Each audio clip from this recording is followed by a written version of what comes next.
I've always been a believer in the struggles men have in their minds, and I've always spoke about it, and I've suffered with them myself. And this is one of the things when I say like depression isn't real, people say, oh, you don't understand. Let me counter that argument by saying, I understand very well. Me convincing myself and me deciding that depression isn't real is how I prevent myself from ever feeling depressed. And I've only constructed that mental model because I've been in situations in my life where I felt depressed. I'm not saying depression isn't real because I've never felt depressed. I'm saying depression isn't real because I've been very depressed. That people don't understand where my mindset comes from. I understand struggle and mental health and all these things. And yeah, jail was another chance to certainly touch on them, because in jail, in real life, when you have my kind of resource, you can distract yourself very easily. If you're sitting around and feel a bit mopey, if I'm sitting here and I'm a bit like, I can literally make a phone call and in 45 minutes be in the air on my way to anywhere on the planet with whoever I want to do anything I want. So you can distract yourself. I'm not saying it fixes all mental health, but it distracts you. Whereas in jail, you are stuck alone with your thoughts. And it was certainly a test of my mental resolve. And I would say that I passed. I did well. There was never a day where I broke down. There was never a day where I couldn't handle it. There was never a day where I was, I wasn't polite to the staff. I was very nice to everybody. There was never a day I couldn't hack it. It was certainly a test. And also, Tristan said this. I don't want to take his words, but he's true. You go through life telling everyone you're the baddest motherfucker there is. Sooner or later, someone's going to test you. You walk in the pub and you say, I'm the hardest man there is. Sooner or later, someone's going to fight you. Sooner or later. And life's like that. You want to be the top G and you want to go through life and say, I'm the top G. Then God's going to say, well, we're going to see if you deserve to call yourself the top G or not. We're going to put you in a Romanian jail cell. And we're going to leave you there to rot. You're not going to know how long you're in there for. And the biggest mindfuck is I thought I was going to be in there for years. I had no idea. Everyone's telling me years. I thought I was going to be in there for years. So maybe God was just seeing, he was watching me and he was having a look and saying, you want to call yourself top G? Let's see. And I like to think I passed that test. So it is what it is. But yeah, I agree with you. In terms of mental struggles, yeah, they exist for all men. And I also think that's one of the reasons I'm so large. I talk about those things a lot. I talk about those things a lot with men and I help men with them. And I try and say to men overall that life as a man is pretty shit. And you're going to feel shit for a pretty large percentage of the time. But you're only going to ever escape that if you just perform regardless. You have to perform when you feel bad. As a man, you can't say, I will perform when I feel good. It doesn't work that way because our heads are too complicated and life's too complicated. There's too much on our shoulders and we have too much stress and too much pressure. Our heads are fucked. You have to be the kind of person who says, I perform regardless. I didn't miss a single day's training. I didn't miss a please. I didn't miss a thank you. I'm not saying I was happy. I'm saying I did exactly what I was supposed to do. The worst thing about prison, I think, for everybody else, because there was a lot of men in there who were crying, a lot of men who were having mental breakdowns, I think it is the problem I didn't have, which is knowing that if you're a normal man, you go to jail, and they just pick you up and you go to jail. Who pays the rent? Who's feeding your kids? Who's your wife sleeping with? Life gets hard for all the external things you can no longer control, things that were your responsibility. I was lucky I didn't have those problems. And when I spoke to people, most people's issues were things that were happening on the outside. And I felt really good knowing that my life is set up in a way where even if I'm plucked from it, it operates. And I set that up because I thought they were going to kill me. Even to this day, if they shoot me right now, everyone around, everything would be okay. I don't have to exist for my life to function. So that was fantastic about jail. The worst thing about jail, the cockroaches started off really bad, but after a few days, it's amazing how quickly you get used to cockroaches just in your bed. You're just like, just kick them out the way. That was kind of bad. But not knowing when I'm going to get out, that was bad. Having my name slandered all around the world, that was bad. Not knowing how people are reacting to it. Like my first month in jail, I didn't know if people believed this garbage or not. I had no access to the internet. I didn't see anything. There was a lot about it that was hard. But I have to believe it's going to make me a better person. Why else did I go? What did I go for? To waste 3 months? To stare at a wall for 3 months? Is that why I went to jail? No, I must have gone to jail to become a better person. I must have learned something.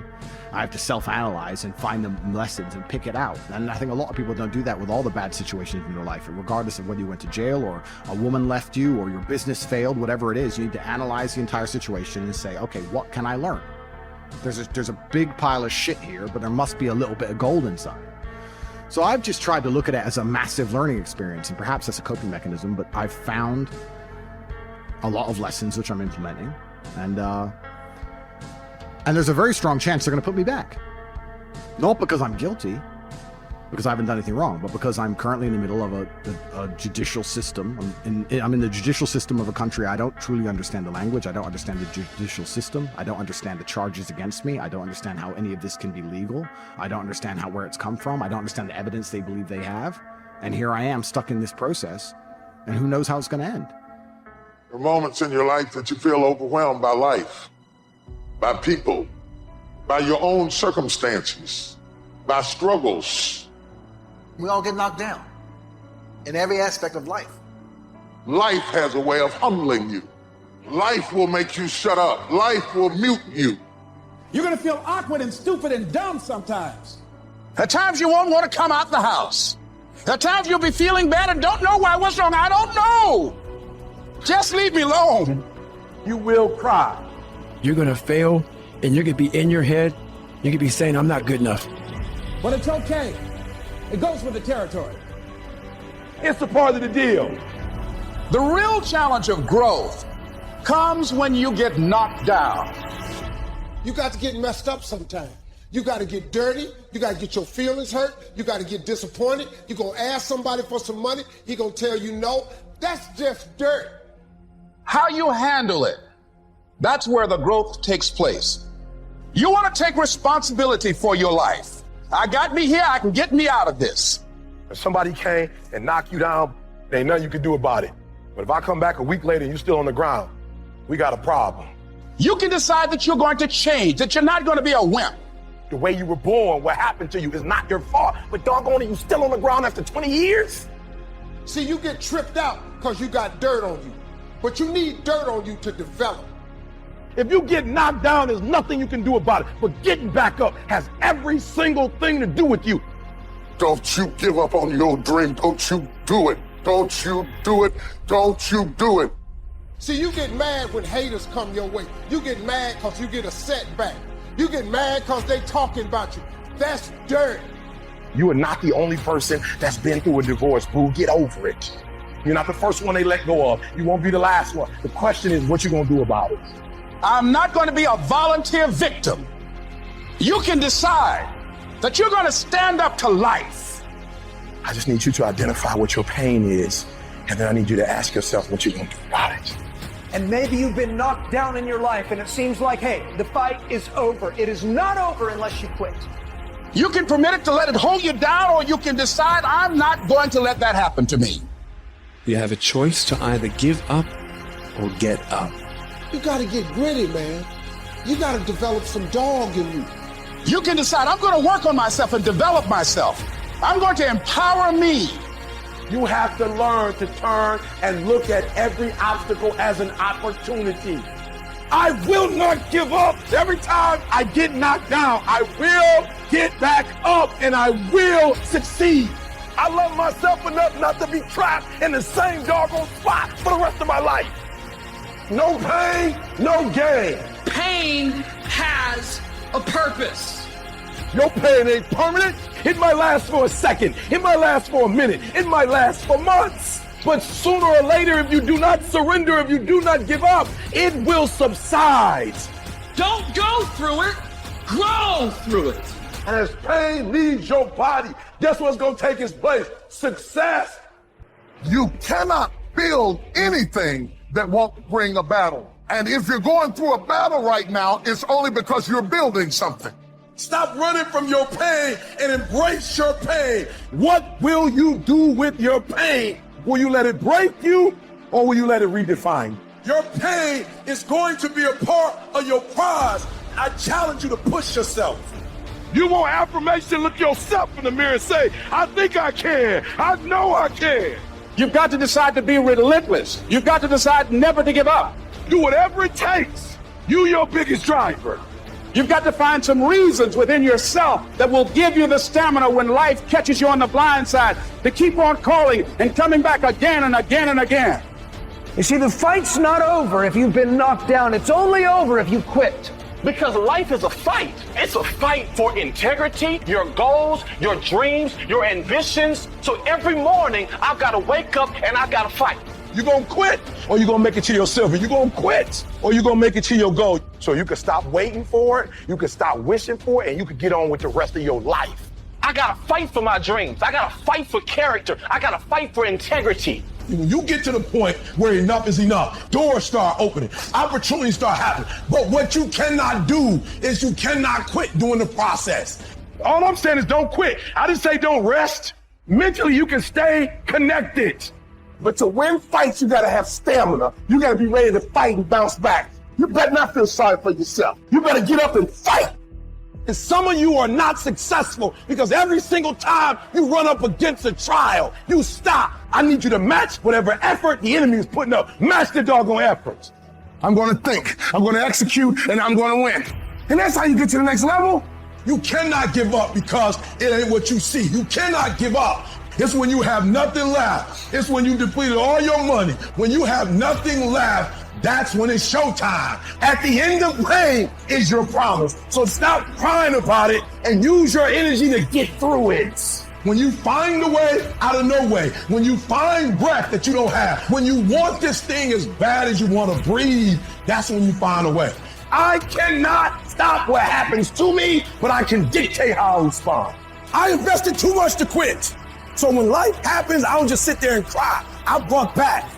Because all of us, if you live long enough, will go through a period of feeling so overwhelmed. Sooner or later you feel, oh God, just get me out of this.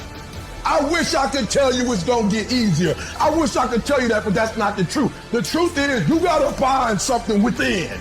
Life gonna whip your butt. Life is gonna bully you. Stop crying, let it hit you, but don't let it punk you. And when you find out what your why is, when you find your why, you find a way to make it happen. And I'm telling you right now, don't give up, don't give in, get through it. I don't care if you're sick, I don't care what you're going through. If you're not dead, he ain't through with you yet. As long as there's breath in your nostrils, you still in the game. You're gonna be here one day, but you'll never get here if you give up. As long as there's breath in your nostrils, you still can win. And finally, guys, you gotta wanna succeed as bad as you wanna breathe. And you will promise me that from this day forward, you will not be defeated. Somebody holler, I'm not dead yet. Don't count me out. I may be sick, I may be crazy, I may be confused, but I'm not dead yet. Some people live in the cemetery of their failures. And I want to say to somebody who's fallen, or everybody hates you, and everybody walked away from you, don't live where they left you. Nudge somebody and tell them I will not die here. Whatever it takes for me to get out, I gotta get out of here. I will not die on drugs. I will not die in depression. I will not die where you met me.